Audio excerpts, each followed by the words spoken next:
The story begins far away from Gotham, on a distant and unfamiliar world called Aoka. High above its jagged mountains and dusty plains, a small shuttle descends in chaos. Its engines scream, metal plates tear apart, and smoke pours out of the hull. Inside, the pilot struggles desperately, pulling at the controls, trying to steady the craft. The ship strikes the ground with a violent crash, skidding across the surface before coming to a dead stop against the side of a cliff. The pilot forces the hatch open and stumbles into the open air, coughing as smoke rolls out behind him. His uniform is scorched, his face streaked with fear rather than pain. He mutters to himself, shaking, glancing around the landscape as though every shadow could be hiding something. "Not like this," he whispers. "Not today. Not like this." His hands tremble as he pulls a blaster from his side, pointing it toward the rocky outcroppings. There is movement. Silhouettes flicker in the darkness, tall and sharp-edged, resembling the outline of wings. The pilot panics. He fires his weapon blindly into the shadows. Energy bolts flash and echo against the cliff walls, sending fragments of rock tumbling. His aim is wild, frantic, and his fear only grows. The gunfire shakes the cavern nearby, and with a deafening crack, the ceiling gives way. A cascade of stone and dust buries the entrance, blocking the way. The pilot collapses to his knees, exhausted but almost relieved. He lets out a nervous laugh, muttering to himself, "I did it. I can't believe it. I'm going to be okay." His hope lasts only a moment. With a thunderous crash, something smashes through the rockfall from the other side. Dust explodes outward, chunks of stone scatter, and from the wreckage steps a towering figure clad in armor.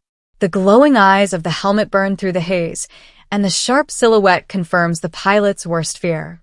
Batman has arrived. But this Batman is unlike any version known on Earth. His body is encased in a massive, menacing mech suit. It is armored with jagged plating, its form both mechanical and monstrous. Hydraulic joints hiss with every step, and clawed gauntlets gleam in the dim light. He looks like a fusion of warrior and predator, built to terrify. The armored Batman reaches forward, seizing the pilot by the throat as easily as lifting a toy.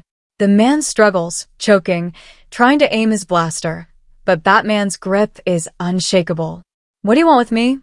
the pilot gasps. His voice cracks with desperation. "You hunt monsters. I thought you were a monster hunter." Batman's reply is cold and heavy. "I am hunting monsters." He tightens his grip, pulling the man closer. "You smuggled someone onto this planet 2 months ago. Where did you take him? Which outpost?" The pilot shakes his head rapidly, his words tumbling out in fear. "I don't know what you're talking about. I just deliver cargo, that's it."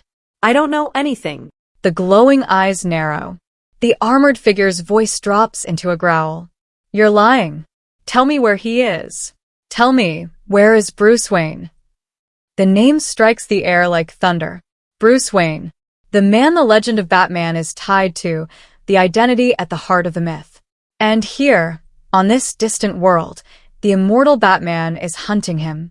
The story shifts to a very different scene. On the far side of Aoka lies a mining settlement built into the harsh terrain. Its streets are lined with heavy machinery, neon-lit saloons, and the rough voices of workers finishing their shifts. This place is known as Outpost Delta, or Davistown to the locals. Within its main hall, 2 figures stand over a grim discovery: Mayor Harvey Dent and Sheriff Bruce Wayne. Bruce is older here, hardened by years of struggle. His days as Gotham's Dark Knight are long gone. Now, he wears the badge of a lawman, carrying not gadgets and armor, but the simple tools of a sheriff.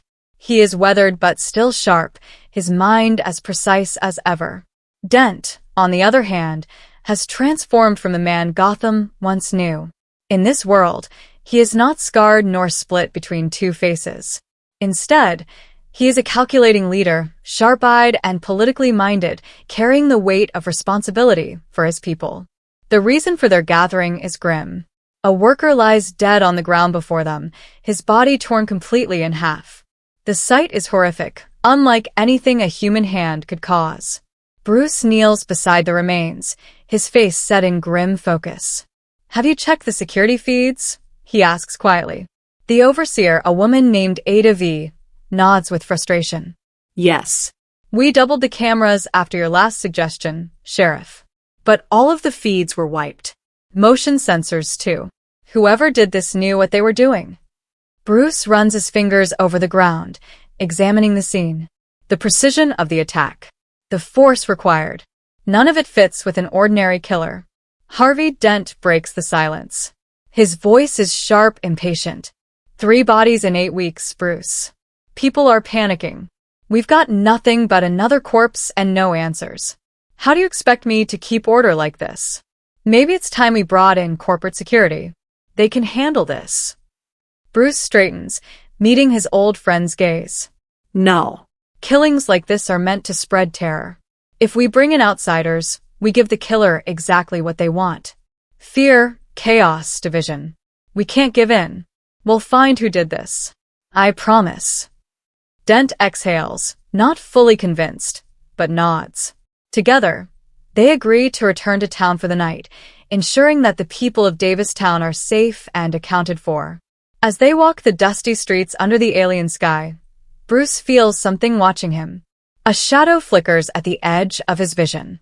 He pauses, scanning the distance. Dent notices his hesitation. "You all right, Bruce?" the mayor asks. Bruce forces a faint smile. "Too many late nights, I suppose." But his eyes linger on the darkness beyond the settlement. Then it happens. A figure leaps from the shadows. Bruce reacts instantly, grappling with the attacker. Dent whirls around, drawing a sleek alien firearm, aiming it toward the chaos. But when the figure steps into the light, both men freeze. It is Batman, the same armored figure from the cave. The Immortal Legend. Dent's eyes widen in disbelief. "You're the Batman." "But that's impossible. We haven't had any shadow sightings." "I would have heard the reports. Why is an Immortal Legend here?" The armored Batman does not answer him. Instead, he points directly at Bruce Wayne. His voice is iron. "This man is a shadow, and he's coming with me." The night falls silent. Dent stares in confusion. Bruce steadies himself, not yet understanding what's unfolding. And in that moment, the story reveals its first great mystery. Sheriff Bruce Wayne is not just a man. He may be something else entirely. Outpost Delta buzzed with unease after the encounter. Whispers of the Immortal Legend spread through Davistown like wildfire, and fear gnawed at the people. Some swore they had seen glowing eyes in the hills.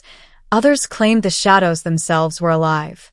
Mayor Dent tried to keep order, standing tall before the miners, declaring that no outsider would threaten their town. Yet his voice carried a sharp edge of doubt. Sheriff Bruce Wayne, however, felt the weight differently.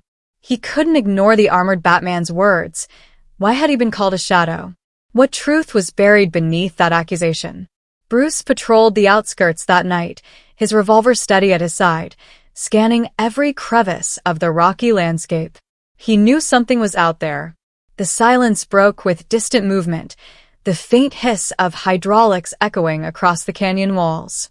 The mech-suited Batman stalked him, relentless, as if hunting prey. But Bruce wasn't prey. He was determined to uncover the truth. He followed strange tracks into the ravines, signs of technology no miner possessed. And in the dust he found it, the symbol of a bat carved into stone, crude but unmistakable. Someone else had been here before. Someone was sending a message. Bruce's discovery only deepened the mystery. The crude bat symbol etched into stone wasn't just a warning. It was a claim. Someone wanted him to know that the shadows weren't myths. The following night, the immortal Batman came again, towering in his mech suit, eyes glowing like fire through the haze of dust. He pointed directly at Bruce and declared, "You are a shadow, and you're coming with me." Confusion tore through Bruce's mind. He wasn't some creature of darkness. He was Sheriff Wayne, protector of Davistown. Yet the mech figure spoke with certainty, as if Bruce's very existence was a lie. Mayor Dent raised his weapon, shouting for the monster to leave, but Batman didn't flinch. Instead, he advanced every step, shaking the ground. Suddenly, from the cliffs above, more figures stirred, lurking silhouettes shaped like predators, their forms flickering in the starlight. Shadows. The townsfolk's whispered fears came to life, crawling from the dark, feral and half-human. They lunged at Bruce, forcing him into a brutal fight for survival. As he struck them down, their snarls twisted into fragments of words, broken echoes of thought. They were not mindless beasts. They were echoes of men. And somehow they were tied to him. The battle left Bruce shaken, his knuckles bloodied, his mind spiraling with doubt. The shadows he had fought were not mere monsters. They bore faces, remnants of humanity twisted by something far older. The immortal Batman stepped forward, armor hissing, voice low and unyielding. These creatures are not your enemies, Sheriff. They are pieces of you. Fragments left behind. The words struck like thunder. Bruce demanded answers, but Batman only revealed fragments of the truth. The Immortal Legends were not myths, but a brotherhood forged across worlds. Each carried the mantle of the Bat, eternal sentinels against corruption. And Bruce Wayne, the man who thought himself only a sheriff, was one of them. Though his memories had been stolen, his identity fractured.